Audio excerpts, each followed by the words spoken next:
Mesdames et messieurs, bonsoir. Bienvenue dans notre rendez-vous culture. Mon invitée ce soir est entrepreneur, enseignante et coach, thérapeute en développement personnel. Elle a fait du livre un pont entre l'âme et la guérison. Pour elle, chaque ouvrage est un miroir où l'on apprend à se regarder sans phare. Elle a créé de Bibliothérapie Club, un rendez-vous mensuel autour d'un livre pour échanger, débattre, soulever des problématiques dans un espace bienveillant. L'objectif est de ressortir avec des enseignements de la vie et d'aller vers l'éveil. À travers ses ateliers et son club de lecture, elle accompagne celles et ceux qui cherchent à transformer leur vie, une page à la fois. Sa mission, nous prouver que les mots ne servent pas seulement à s'évader du monde, mais à mieux plonger dans le nôtre pour s'y retrouver. Khaira Bouezza, c'est un plaisir de vous avoir avec nous ce soir. Je rappelle que vous êtes enseignante, coach, fondatrice du club de bibliothérapie. C'est un plaisir. Bonsoir Mariam, le plaisir est partagé. Merci à vous. Alors, avant toute chose, votre univers, c'est la lecture, les livres, la thérapie par le livre. Expliquez-nous ce concept de bibliothérapie qu'on n'entend pas très souvent. Alors, le concept a commencé par une histoire personnelle. Donc, il y a quelques années, je me suis dit, OK, je ne suis pas très satisfaite de mes habitudes personnelles. Donc, je vais voir comment intégrer une habitude qui va être saine et qui va être bénéfique pour moi. Et le plus simple a été justement d'intégrer le livre, la lecture. À ce moment-là, c'était juste un peu avant Covid, heureusement, parce que j'ai profité du moment de Covid et du confinement pour finir la pile que j'avais achetée. Et je me suis dit, quitte à lire, autant lire des choses qui vont m'aider personnellement. Donc, je me suis dirigée vers tout ce qui est développement personnel, psychologie, spiritualité, et j'en ai fait un outil quotidien. Donc, chaque soir, je prenais un des livres et je feuilletais, je regardais. Et petit à petit, je commençais à remarquer qu'il y avait des vraies transformations concrètes sur la manière de penser, sur la réflexion, sur la connaissance de soi-même et sur des choses que je traversais. Et je trouvais qu'il y avait des livres pour m'accompagner sur ces phases-là. Donc ensuite, j'en ai fait une formation. Je me suis faite former en développement personnel pour pouvoir transmettre et utiliser le livre aujourd'hui comme un outil de changement, de transformation et de développement personnel. Donc ça a démarré comme ça. Et le terme bibliothérapie, il est plutôt ancien. Je pense que ça remonte même après la Deuxième Guerre mondiale où des livres ont été recommandés pour des personnes qui souffraient de stress post-traumatique, à qui on a recommandé des lectures qui vont les accompagner sur ce passage-là et sur cette épreuve qui était extrêmement douloureuse et dont ils avaient besoin d'un support pour être accompagnés à la traverser. En tout cas, je retiens que cette nouvelle vocation, cette carrière a démarré d'une seule habitude que vous avez créée. Tout à fait. Toute simple, pour commencer en tout cas. Exactement. Et du coup, c'est ce qui a enclenché ce changement et qui a fait de vous la personne que vous êtes aujourd'hui. Tout à fait. C'est non seulement un changement au niveau de mes habitudes, mais c'est aussi un changement de trajectoire. Parce que, comme j'ai dit, quand j'ai démarré, c'était une habitude saine que je voulais intégrer. Et maintenant, je me retrouve à une grande partie de ma vie qui tourne autour du livre, justement, et de la lecture. Et oui, pour moi, c'est une habitude qui est plutôt simple, qui est accessible et qui a à la portée de tous. C'est un livre, ça ne coûte pas grand-chose et pourtant ça permet d'avoir tellement d'informations et d'outils à proximité. C'est un compagnon, c'est quelque chose qu'on peut consulter quand on a besoin justement de se faire accompagner et qu'on peut l'avoir tout le temps. Donc, oui. Justement, est-ce qu'il y a une différence entre une lecture de plaisir et une lecture consciente telle que vous l'expérimentez au sein du club que vous avez créé ?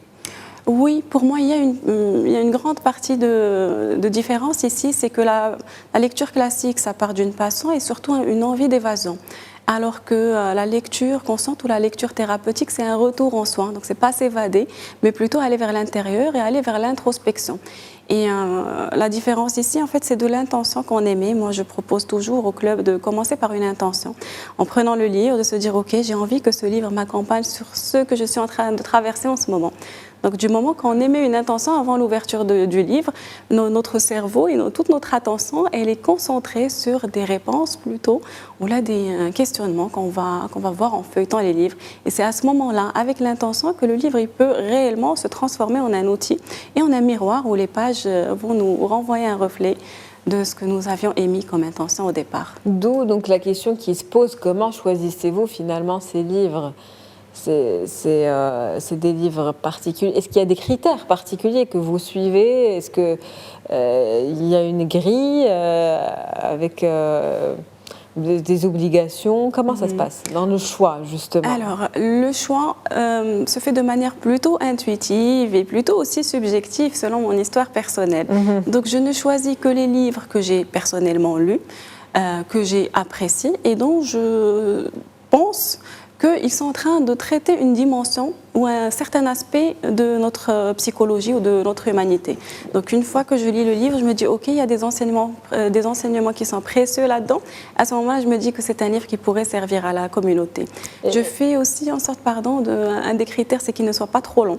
Donc, je fais en sorte de ne pas dépasser les 300 à 400 pages maximum, vu qu'on n'en a qu'un seul mois pour le lire. Comme ça, c'est accessible et que les gens puissent s'engager dans cette lecture-là. Temps justement de le lire. On va y revenir sur cette question de temps. Mais avant cela, est-ce qu'il y a un livre déclic pour vous qui vous a mené finalement vers le chemin que vous avez emprunté?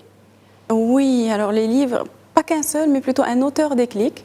Et je parlerai de l'auteur Laurent Gounel, et qui écrit en fait des romans de développement personnel. Donc ce n'est pas du développement personnel très théorique ou là axé outils et pratiques, mais c'est des romans initiatiques qui sont très fluides, accessibles et agréables à la lecture. On s'en lasse pas. Le tout premier, c'était L'homme qui voulait être heureux, et ensuite j'ai tellement apprécié son style que j'ai enchaîné avec les livres qui ont suivi. Les Dieux voyagent toujours incognito. Il a écrit aussi sur l'intuition. Et chaque livre, c'est un voyage avec le personnage principal.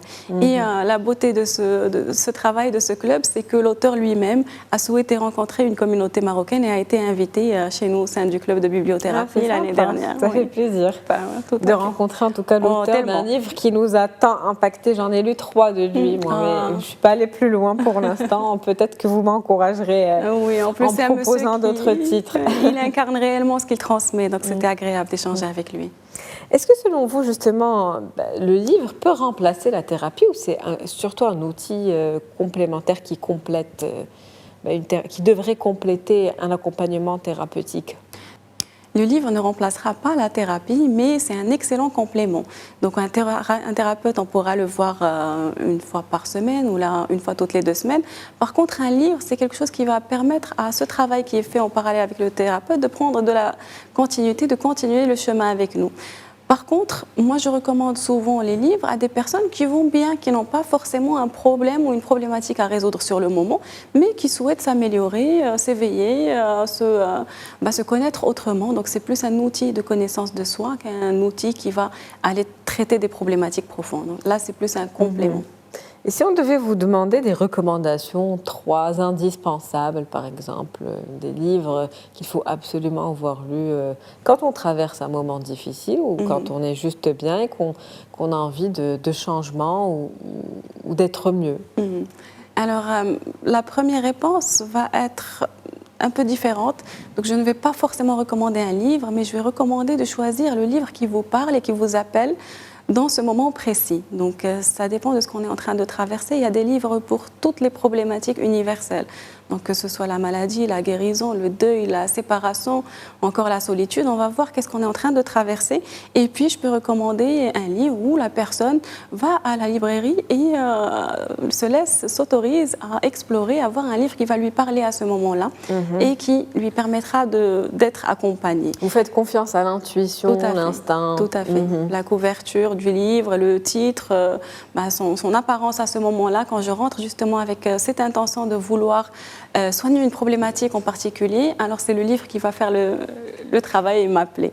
Sinon, si je devais recommander des lectures, je commencerai par Le Prophète de Khalil Gibran.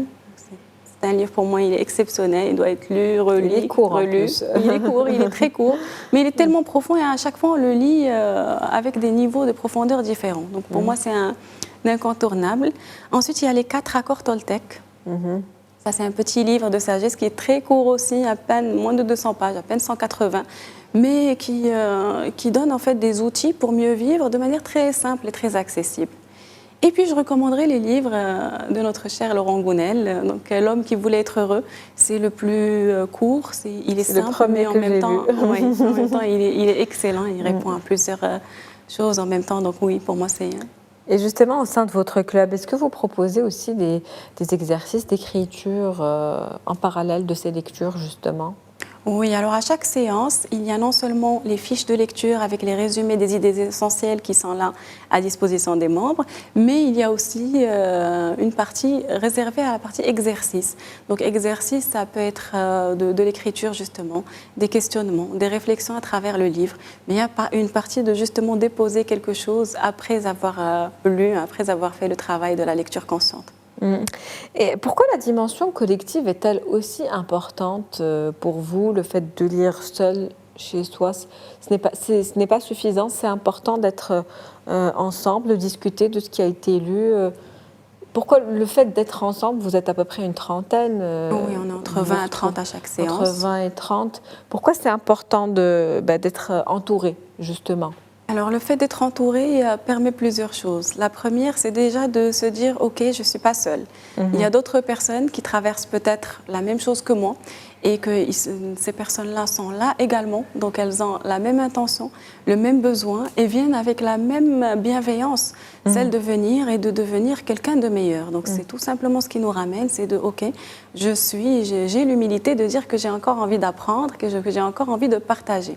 Donc ensuite, il y a le livre qui est enrichissant, mais c'est surtout comment est-ce que chacun va interagir avec le livre, comment est-ce que chacun va interpréter ce livre-là, qui fait la richesse de la discussion. Donc un livre tout seul, ok, c'est une expérience, mais un livre en groupe, c'est une énergie complètement plus intense, on va dire, et ça donne de l'humanité, ça donne beaucoup plus de profondeur à cette lecture qui a été à la base individuelle, car pendant tout le mois, les personnes lisent toutes seules et se retrouvent une seule fois par mois pour venir échanger à travers cette lecture-là.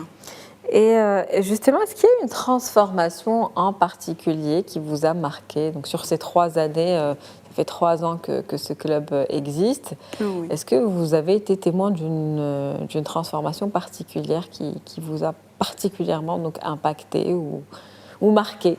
Oui, alors il y en a eu beaucoup. Il y en a certaines qui sont plutôt intimes et confidentielles, mais il y a une elle se reconnaîtra en regardant cette vidéo. C'est une personne qui m'a appelée, elle m'a dit « Je suis votre groupe depuis un bon moment et j'ai envie de venir ». Elle me parle au téléphone, j'ai envie de venir, mais je n'ose pas. Chaque mois, je me dis « Ok, ça va être le suivant, le suivant ». Je lui dis « Mais pourquoi tu n'oses pas ?» Elle me dit « Parce que je ne sais pas m'exprimer, encore moins en public ». Et je lui dis, mais ça fait 3 minutes qu'on parle au téléphone et vous vous exprimez très très bien, j'ai tout compris. Pourquoi vous me dites que vous ne savez pas vous exprimer? Je dis non, mais pour moi, ce n'est pas suffisant pour rejoindre un club de lecture. C'est là que je lui dis, stop, ce n'est pas comme ça que ça se passe. Ici, il n'y a pas de jugement. Ici, on vient comme on est, on vient déposer. Ce n'est pas une compétition intellectuelle, c'est un espace où on vient soi-même. Et elle me dit, ok, je lui dis, écoute, fais-moi confiance, viens ce soir. Elle m'appelait le soir même. Viens ce soir et regarde. Elle vient et elle voit à quel point l'énergie est justement très bienveillante et les gens sont accueillants. Ils ne sont pas là du tout pour juger, mais ils sont là chacun pour lui-même, pour travailler sur lui. Et puis cette personne a continué de venir le premier mois, le deuxième, jusqu'à finir plus d'une année. Et je vois concrètement la transformation. Maintenant, c'est quelqu'un qui réalise de très grands projets, qui n'a plus peur de s'exprimer ni de prendre la parole en public. Et c'est très beau à voir, de voir comment est-ce que ça a démarré pour finir avec une jolie réussite. En tout cas, la lecture, c'est important et effectivement, ça peut changer une vie.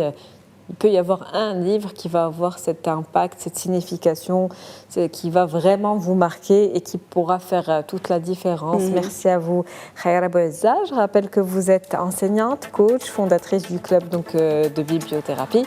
C'était un plaisir de vous avoir avec nous ce soir. Partagez, merci beaucoup. C'est la fin d'Invité Culture pour ce soir. Je vous souhaite une très bonne soirée.